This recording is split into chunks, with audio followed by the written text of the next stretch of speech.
Om. This video is about yogic philosophies. There are a lot of different philosophies or worldviews in India, and they are quite diverse. We will just be talking about 4 of them and some of the variations on those 4 today.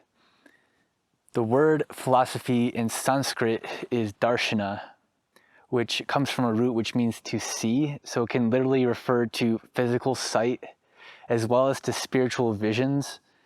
And it can also, in this context, refer to a worldview, a philosophy.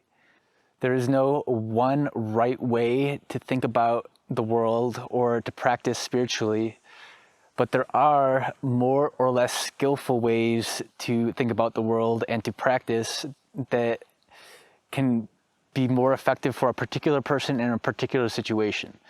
So it's not about trying to convert the entire human race to a particular religion or worldview, but it is about refining our concepts and trying to align the way that we think about reality with reality as it is, as best we can.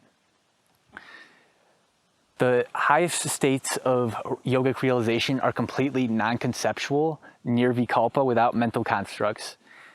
But while we're on the path to nirvikalpa realization, we can refine our concepts in order to promote that kind of non-conceptual realization. We'll talk more about that in the section on Tantra, especially non-dual Shakta Shaiva Tantra.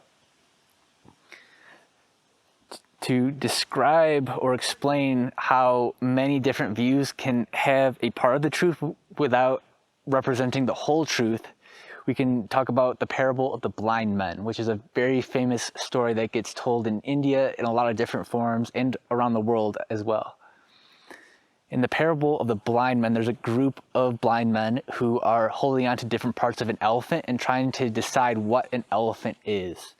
One blind man has his hands around the legs, another one is holding onto the trunk, another one has a hold of the elephant's ear, another one has a hold of the elephant's tail, and so on. And all of them have different opinions about the elephant based on what they're experiencing. And they're all partly correct in their own way, but they don't have the whole picture. So the blind man who has a hold of the leg of the elephant thinks that the elephant is like a tree.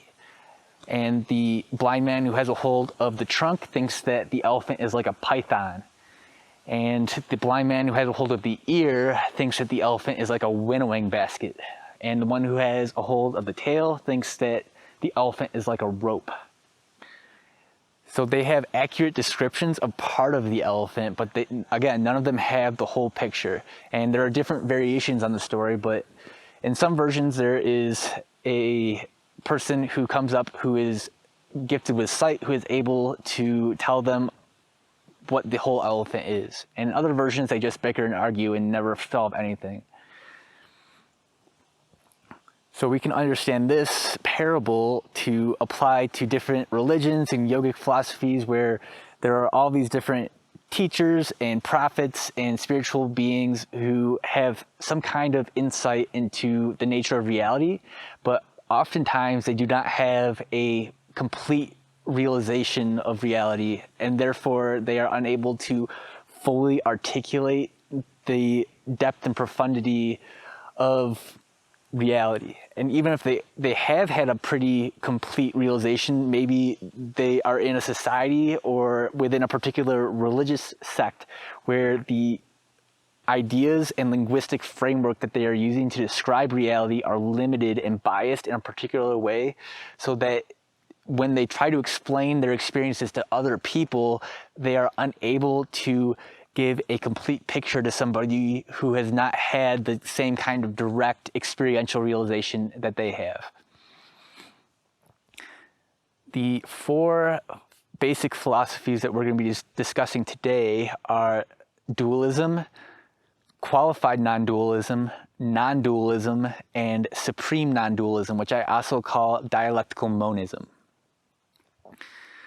Dualism, or Dvaita philosophy, can be theistic or non-theistic, and really any of these philosophies can be theistic or non-theistic, and depending on whether one believes in a particular deity or a group of deities that they worship in a theistic manner, or if one does not believe in personal divinity at all, any of these philosophies can be applied regardless.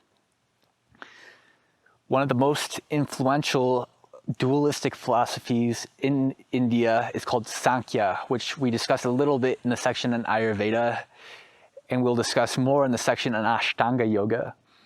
So Sankhya is based on a basic dualism between two aspects of reality, Purusha and Prakriti.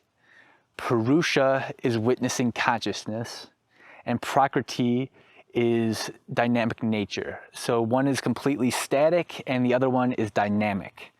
And according to the Sankhya philosophy, these are absolutely different from each other and separate from each other.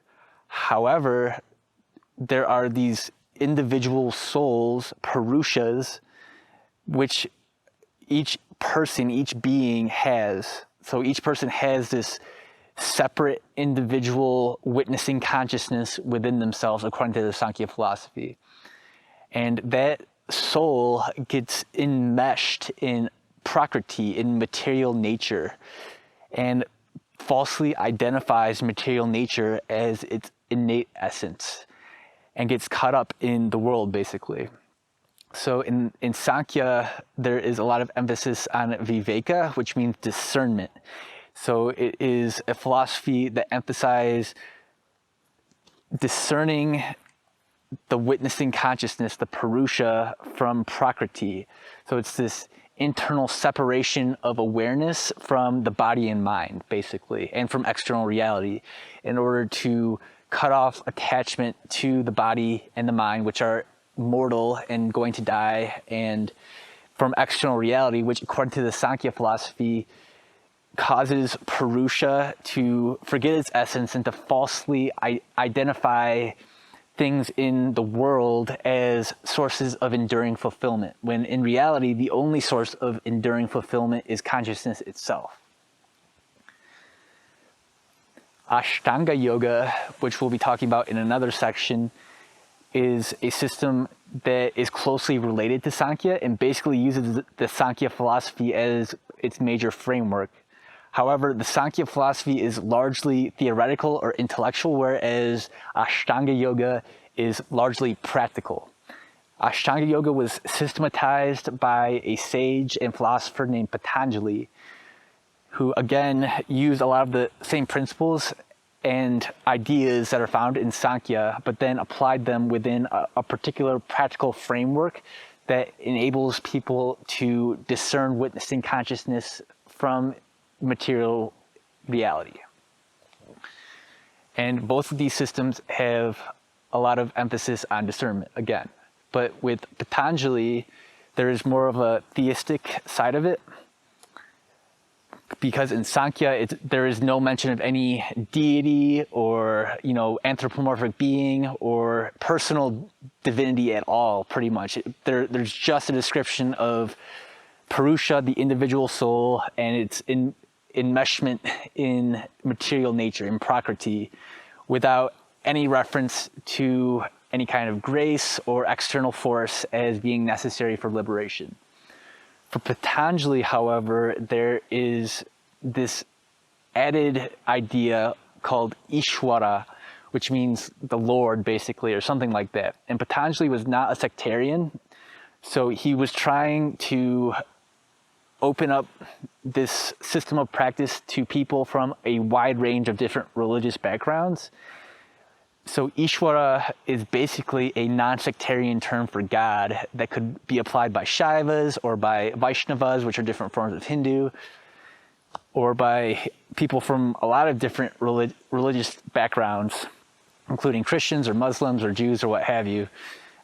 And in Patanjali's system, there is a certain amount of talking about surrender to Ishwara, where Ishwara is conceptualized as a special Purusha, so a special soul who has never been enmeshed in Prakriti, has never been confused or bound by material nature. And in Patanjali system, there's this idea that by surrendering to Ishvara, the individual soul can become a perfect mirror of Ishvara and thereby become liberated from its identification with material nature.